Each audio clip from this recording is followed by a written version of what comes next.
What's going on, everybody? With me trying to adjust the camera here a little bit to make it look a little bit better. Trying to get, I thought I could try to get the whole sweep thing in. I had it in the other day, but can't get it in now.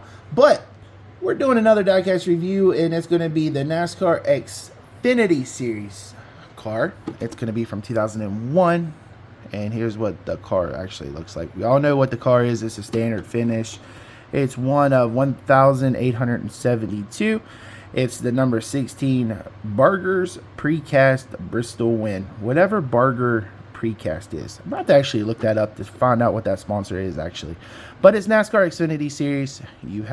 It's of course a race version.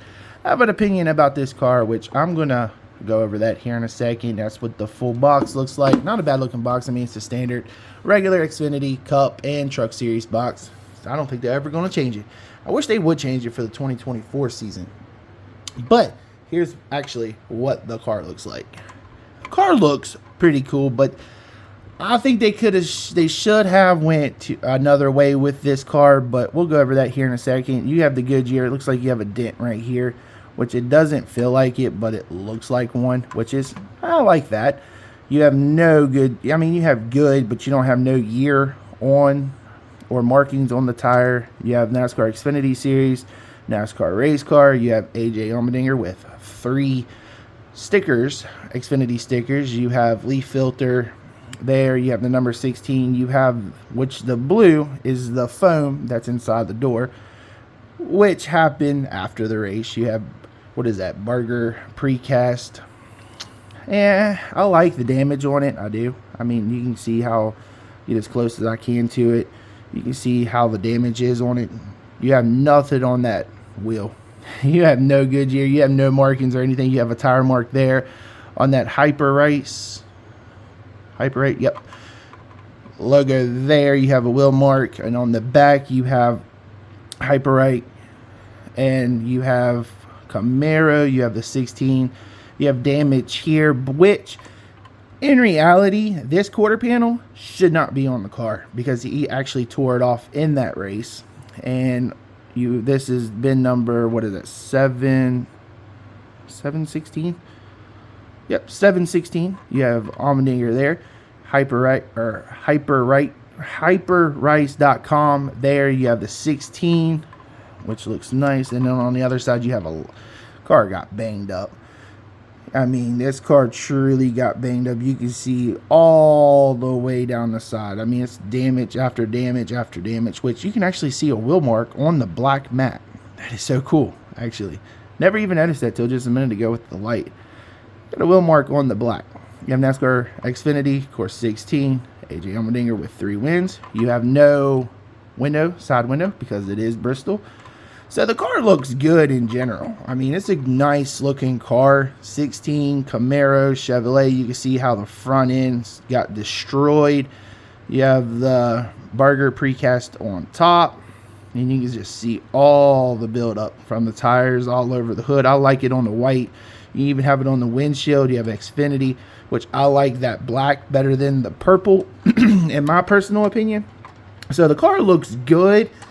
But my opinion to this car is they should have took the car when it went across victory lane or right across the start finish line, because in reality this car does look like it's from victory lane, but I'm not sure if the car even made it to victory lane, because I mean it ended up being in turn 1 sideways and wrecked. The whole back end was tore off. The hood was like all mangled up. So it's like they took the car from when it crossed the line, but then they took the car from after it wrecked. So I think they should have just done it from when it like crossed the line. They could have went back and done images and all that to try to get everything on the car. So my personal opinion, the car looks good. It's just not what it looked like in victory lane. I mean, this truly was not what it looked like in victory lane, which I did forget to show underneath. It's just, you do have a burnt tire there, blown tire, rubber, and he didn't even do a burnout. That car was in no shape to do a burnout. So I guess that came from when he was sliding at Bristol. So the car does look good. I like it. The window net is plastic, of course. I mean, That's what they are nowadays anyway. So I mean, it does have a lot of damage. If you're like collecting damaged race cars, this should be one that you would put in your collection, but it's not really an accurate of what this car actually looked like. I mean, you have some build up there on the one. I mean, the car does look good. I gotta say, the car looks good. It's just not what it looked like. I mean, you can see the whole right side. It's not bad though. It's just not what it looked like. It's crazy. But I did forget to actually go over this little part at the starting of this. You do get the AJ Allmendinger Food City 300 winner from September 17th, 2001. That's what the little card looks like. And you have the time of the race was 2 hours, 10 minutes, and 26 seconds. Starting position was 10th. Total laps was 306. Number of cautions was 10 for 72 laps. Laps led by the winner was 1. I guess that was not the final lap. That's kind of weird. But margin of victory was 82 or 0.82 seconds. So that's what the little postcard you get with it is. And then you get the, of course, the policy and stuff. But I did not get a winner sticker actually for this car. Did not get one. So that's going to do it for this diecast review. You leave it in the comment section below. If you bought this car, what your opinion about this car is, because there's mine. I like the car, but I kind of wish they would have went the way it crossed when it crossed the finish line instead of the wrecked version, because the wrecked version, it did not come out the greatest. I like it because it's a damaged car. Makes your curio cabinets, makes your showpieces kind of talkable because it is damaged. So I do like that part.